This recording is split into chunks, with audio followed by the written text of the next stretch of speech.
Assalamualaikum warahmatullahi wabarakatuh. Saya Istina Salsabila dari Sistem Informasi Reguler 6C akan menjelaskan apa yang telah saya kerjakan untuk menyelesaikan tugas Enterprise Resource Planning semester ini. Untuk yang pertama, untuk nomor 1, yaitu tentukan netting, loading, offsetting, dan exposure C. Untuk yang pertama, sebelum ke A, B, dan C, lihat dulu dari alur bahan bakunya, itu dari D yang memiliki bahan baku 3C dan B, dan C memiliki bahan baku yaitu A, 2A. Untuk D sendiri bisa dilihat setelah dilakukan netting dan offsetting, berikut kebutuhan bersih dan offsettingnya dengan lead time 1 bulan. Begitu juga dengan yang C.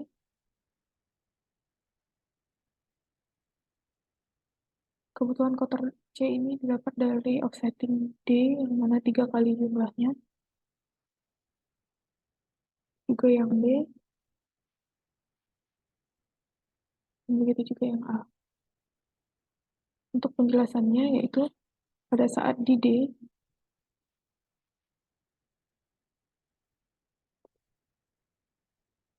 pada saat kondisi D, setelah dilakukan netting dan offsetting, didapat kebutuhan bersih dan rencana pemesanan.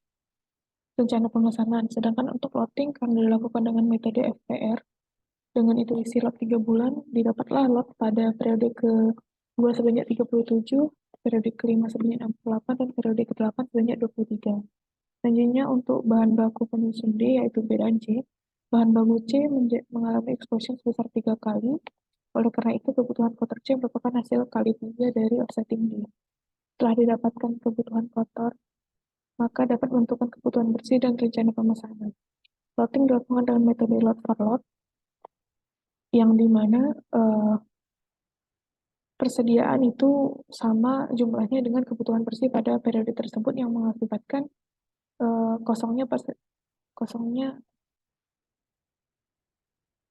yang dimana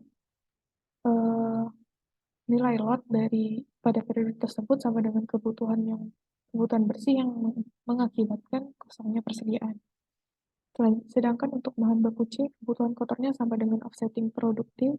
Setelah dilakukan netting dan offsetting, didapat kebutuhan bersih dan rencana pemesanan. Untuk loadingnya sendiri dilakukan metode FOQ dengan nilai intuisi 45. Bisa kita lihat di B, nilai intuisi lot 45, dan itu terjadi 2 kali pemesanan lot pada periode pertama dan periode kelima. Selanjutnya yang terakhir itu adalah A yang merupakan bahan baku pembentuk C. Dengan exposure sebesar 2 kali, maka kebutuhan kotor A merupakan hasil 2 kali dari offsetting bahan baku C. Setelah dilakukan netting dan offsetting, didapatlah kebutuhan bersih dan rencana pemesanan yang mulai dilakukan 3 periode sebelum dimulainya periode 1. Sedangkan untuk loading, karena dilakukan dengan metode LOQ, didapatlah ukuran lot sebesar 26 dan dilakukan 25 kali pemesanan lot. Bisa dilihat di sini. Berikut untuk perhitungan EOQ-nya didapat 25,7, yang dimana dibulatkan menjadi 26. Setelah itu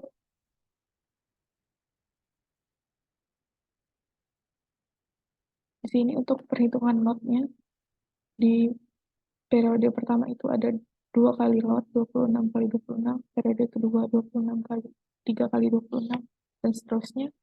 Dan untuk offsetting, karena lead time-nya 2 bulan, untuk pemesanan kebutuhan bersih pada periode ke-0 itu dilakukan pada 3 periode sebelum periode pertama untuk offsettingnya.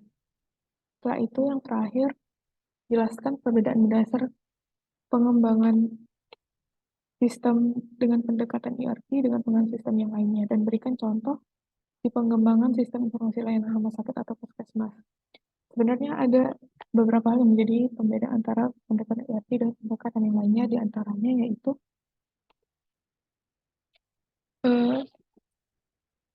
yang pertama yaitu Pengaplikasian best practice. Dalam proses pengembangannya, ERP menggunakan best practice dalam pembentukan modul-modulnya. Jadi, setiap komponen pembentuk sistem dan prosedur yang terbaik dari setiap komponen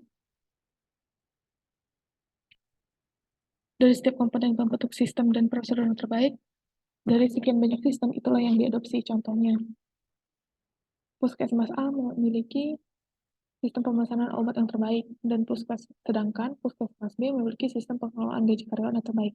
Maka sistem-sistem dari puskesmas tersebut diadopsi dalam pembuatan modul dengan pendekatan ERP.